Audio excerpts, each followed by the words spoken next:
In this segment, Stephanie Miller welcomes Charlie Pierce to talk the latest in politics, the Trump developments, Jordan making a visit to New York, and much more.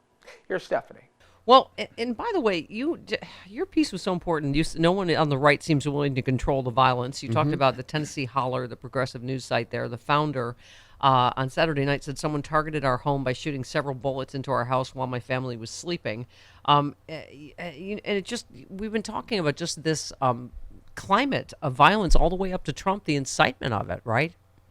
Oh, I remember talking about this on the campaign trail in 2012 when Obama was running for re-election.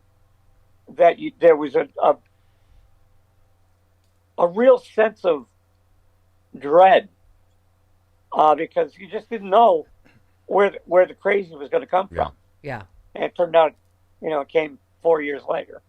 Yeah, and you've been talking about the threats directed at Judge Merchan and his, in New York. We were saying that, obviously other judges are hearing this, and that's why the jury's going to be anonymous, right, Root, in the E. Jean Carroll case. I mean, so this is the world that we live in now, where we just expect this incitement of violence on the right. Yeah, at this point, I'm amazed that anybody actually accepts jury duty in certain trials. Yeah, because it's almost impossible to keep someone to keep some. I think it's almost impossible to keep someone anonymous. Yeah, and it's just not worth it. And this goes back. People have forgotten that threatening the judge is not a new thing. Right.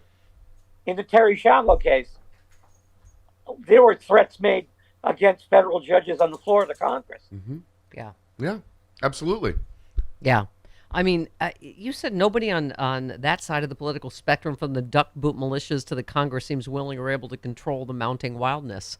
You do. You just have this feeling of impending doom, don't you? About what's next, what act of violence is next. Yeah, that's probably that certainly exists out there right now, but it can engender a dangerous kind of paralysis.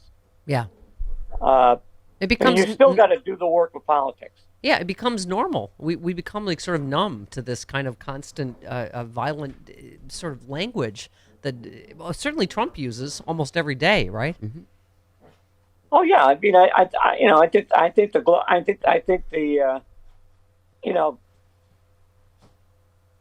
everybody. I mean, people have been given permission to act out the worst versions of themselves. Yeah, Charlie, I'm struck by we're having. And a lot of people have grabbed it with both hands. Yeah. We're having a conversation about the idiocy of our politics, and Clyde is having a fight presently with his dog bed. I thought it was with Bonnie, but he is actually, that's what politics has come down to. I think he is fighting with his dog bed. That's what you're hearing, Charlie. Okay.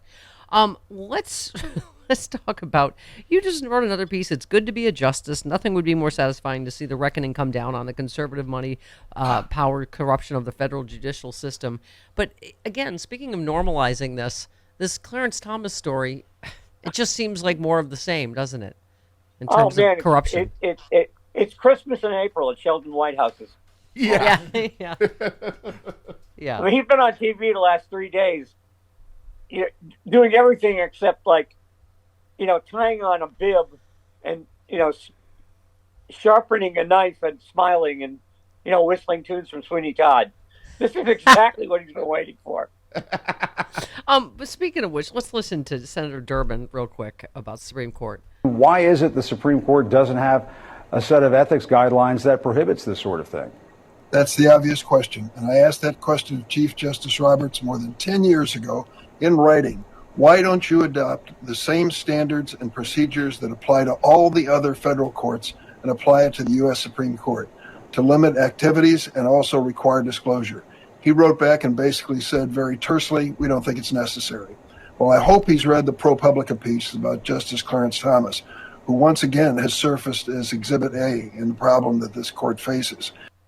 Charlie, can I ask, why would this be a bigger deal than the fact that he ruled in specific rulings that his wife was involved in to protect her about the January 6th insurrection? Well, I think it's more easily understood. Yeah. It's. I mean, we may not be experienced in how you judge guilt or innocence in an insurrection, but we all understand crooked politicians. We all understand, influence peddling.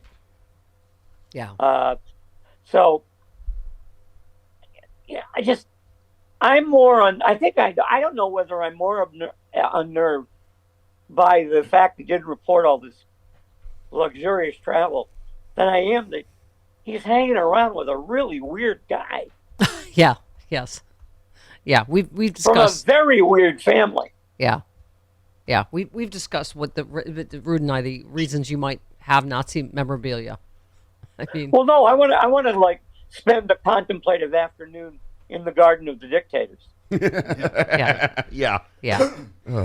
And by the way, Rude, you were talking about Whoopi Goldberg having some, stuff, but also Whoopi Goldberg's black. Like, there's a difference between going, I want to, remember the evils of slavery, right, and take ownership of not of right. it. Yeah, exactly, Chris. Uh-huh. Yeah. Yeah. Go ahead, Charlie. Sorry. No, I was, I was on Twitter the other night trying to make sense out of the conservative defense of old Harlan Crow. That this guy's just a collector. He's not a fan. Right. First of all, you've gone beyond collecting if you own an autographed copy of Mein Kampf. Yeah. Signed, puts a stick on the front that says in German, signed by the author. Yeah. Like like he was doing like readings at the old Borders in Munich. But what I want to what I'm saying is that it doesn't matter why this guy owns the stuff. Yeah. Don't own the stuff. Yeah. When my father was doing convoy duty in the North Atlantic, and the U-boats were stalking his convoys, that it didn't matter,